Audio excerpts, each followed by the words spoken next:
Craig, you're on the air. My first Skype call. How am I sounding?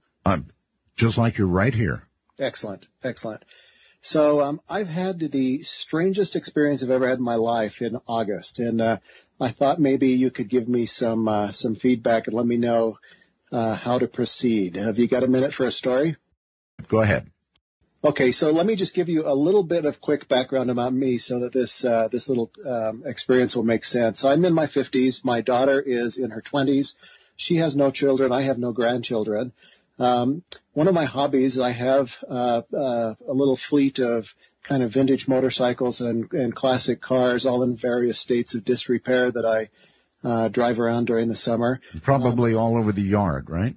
I've got a big warehouse that I put them in, so they're not sitting out getting rusty. Okay. But, and I've always told her, look, when I'm gone, you can do anything you want with these cars and motorcycles. The only thing is I've got this 1931 Model A that's been in the family since the 50s. My dad and I restored it. Please keep that. And then I've got this little 1972 Honda XL250 that was my first big motorcycle, and it is just like in showroom condition. So those are the only two that, that I'd like to see stay in the family. Yes.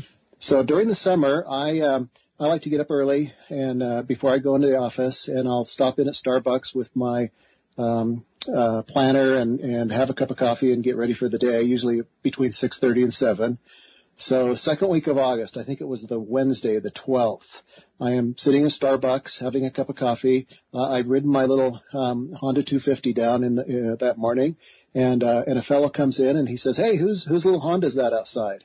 And I said, "Hey, it's mine." And he said, "Hey, I've got one, that's just like that." Mm. And so he comes over to the table and he stands there and we chat for a few minutes.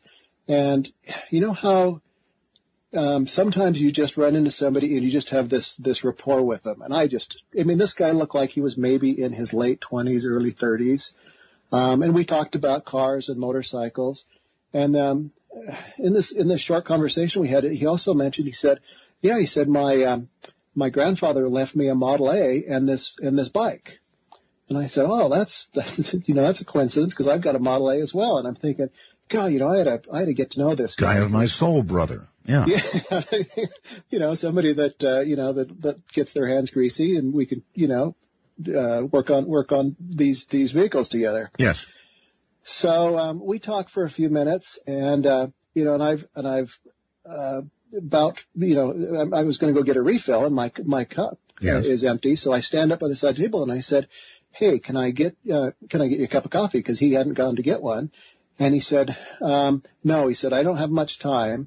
He said, I really need to be going. He said, "But I need to tell you something." He said, "And I know this is going to sound crazy." He said, and I can't tell you how I know. And it was really weird. And he started to get all serious, looking right in my eyes, and his tears started to well up in his eyes. And he says, "Do not go to Alaska in October." And I probably go, I'm a geologist. I go work all over the western U.S. and I go to Alaska 5, 6, 7 times a year. And I didn't have a trip planned, and I kind of laughed. And he said, "I can't tell you how, I know this, but I just need to tell you, do not go." And, and tears were in his eyes, and he reached out and grabbed around me and gave me a big hug. And he whispered something while he was hugging me, and I was so kind of taken aback. And you know how sometimes when you hear something and it takes a little while I didn't understand what he said. And he let go of me and said, "Remember that." And he turned and strode towards the door, and I saw him go out the door and past the windows. And I sat there for about 10 seconds processing, what did he say? And suddenly it came to me, he said, "Love you, Grandpa." And oh my God. Whoa. Oh my God. And so, and it's like I took off out the door and around the corner, and just as I rounded the door around the corner, I kind of saw this flash. And it was, it's like 6:45, it's early in the morning, and and it could have been like the sun glinting off a windshield or something, but when I came around the corner, there was no one there. And there weren't any cars, and it's like 250 feet to the next doorway. Yeah. And there was nobody there. And, I'm a scientist, and I don't know how to I mean, yeah, this flash could have been, like I said, the reflection, and this guy it could have just been a coincidence, and maybe he was messing with me, but doesn't sound like it to me. I don't know. So what do you take from that, Art? I don't know. Are you going? Experience. Did you go to Alaska? The reason I'm calling is yesterday a proposal came across my desk for a project in Juneau for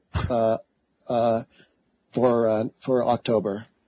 Oh, I don't think I'd go if I were you. I would take that literally and seriously, and I wouldn't go.